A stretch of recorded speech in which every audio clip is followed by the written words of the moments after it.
कोई परिवार अगर बिखर रहा है ना, उसमें 99% एक औरत का ही हाथ होता है।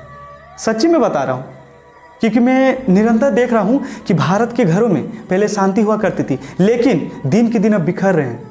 एक्चुअली में कारण क्या होता है, देखिए मैं आपको बतलाता हूँ। और ये सच्ची घटना है जो हाल ही में मेरे घर के बगल का जो एक पड़ोसी है, उन्हीं के घर में बीता हुआ चीज़ है। अब मुझे सुबह सुबह भक्ति गीत सुनना बहुत पसंद है, ठीक है, और मैं होम थिएटर का साउंड थोड़ा तेज़ कर देता हूँ, क्योंकि बगल वाला पड़ोसी में इतना कचर कचर करता है कि मेरा होम थिएटर का साउंड के साथ उन लोगों का वॉल्यूम और डीजे मिक्स हो जाता है। भगवान यहाँ पे मेरा घर में स्थान क्या लेंगे, वो भाग जाएंगे उन लोगों का कचर कचर सुन के। एक्चुअली में हुआ क्या था, देखिए कि वो लेडीज़ तो एक दिन मेरे घर आई और मेरी माँ को कहने लगी कि पता है आपको, मेरी बहू अच्छा काम नहीं करती है। अगर उसको खीर बनाने कहते हैं तो खिचड़ी बना देती है, और खिचड़ी बनाने कहते हैं तो खीर बना देती है। मेरी माँ बोली ना कि इसका सोल्यूशन है ना मेरा बेटा ठीक देगा, आप उनसे जाके पूछिए। अब हम मनी मनी सोच रहे हैं कि बुढ़िया अपना घर तो बिखार चुकी है, मेरा भी घर बिखारेगी क्या। मनी में ऐसा सोचे हम, एक चुप बोल देंगे तो बुढ़िया पटक देगी हमको। तो बुढ़िया ये वाला बात हमको कही मेरे सामने आकर, तो हम कहे सुनिए ना चाची, राजनीतिक पता है क्या होता है। चाची बोलने लगी कि अरे राजनीति के कारण ही तो भारत बर्बाद हुआ है, राजनीति के कारण ही तो भारत बर्बाद हुआ और हो भी रहा है, सही से विकास थोड़ी हो रहा भारत का। हम बोले नहीं, देश में जो राजनीतिक होता है ना उसको पूरा गांव वाला देखता है, पूरा दुनिया देखता है, लेकिन घर में राजनीतिक होता है उसको कभी आप देखें। बुढ़िया 90 डिग्री में देखने लगी कि बोलना क्या चाह रहा है। हम बोले सुनिए, आपकी बहू कोई गलती करती है, आप अपना घर का बगल में जाकर कहते हैं कि नहीं कि मेरी बहू गलती करती, चुगली करते हैं।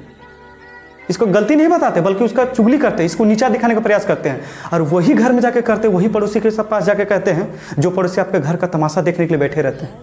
हाँ, उसका घर में अगर एपिसोड चल रहा है ना, बालिका वधू कोई भी सीरियल, तो वो एपिसोड छोड़कर वो आपका घर का फुल HD क्वालिटी में ऐसे देखता है कि आपका घर में तमाशा क्या चल रहा है, और उन्हीं लोगों के घर में जाके अपने बहू का बुराई करते हैं।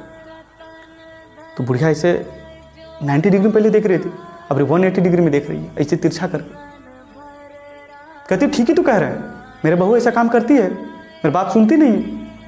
फिर हम बोले कि यही गलती अगर आपकी बेटी करती तो आप ससुराल वालों को जाके कहते, लेकिन ऐसा नहीं करते आप अपना बेटी को पर्सनल बुलाते, समझाते ऐसा मत करना नहीं तो परिवार बिखर जाएगा। और ससुराल वाले के सामने क्या कहेंगे, मेरा बेटी ऐसा कर ही नहीं सकती है, वो दूध की धोई हुई है, भगवान गलती कर सकते लेकिन मेरा बेटी जिंदगी में गलती नहीं करेगी। वैसा आप ससुराल वालों के सामने कहते हैं। अब बूढ़ी टेंशन में आ गई। और हुआ क्या था कि अब घर में अब चाची आई तो चाय तो देना फर्ज बनता मेरा। अब चाय तो हम दिए लेकिन इसमें चीनी डालना भूल गए। अब चाची क्या की कि उनको इतना ज़्यादा उनका गलती का एहसास हो गया कि वो चाय का कप उठाई और पी गई। उनको मीठा था या नहीं उनका भी एहसास नहीं हुआ, और डायरेक्ट मेरा घर से जो भागी है ना, अगला सुबह जाके देख लो वो घर से कचर कचर आना बंद हो गया। इसलिए कहते हैं मेरे दोस्त, अगर घर की लड़की औरत सही होती है ना तो वो परिवार जिंदगी में नहीं बिखरेगा।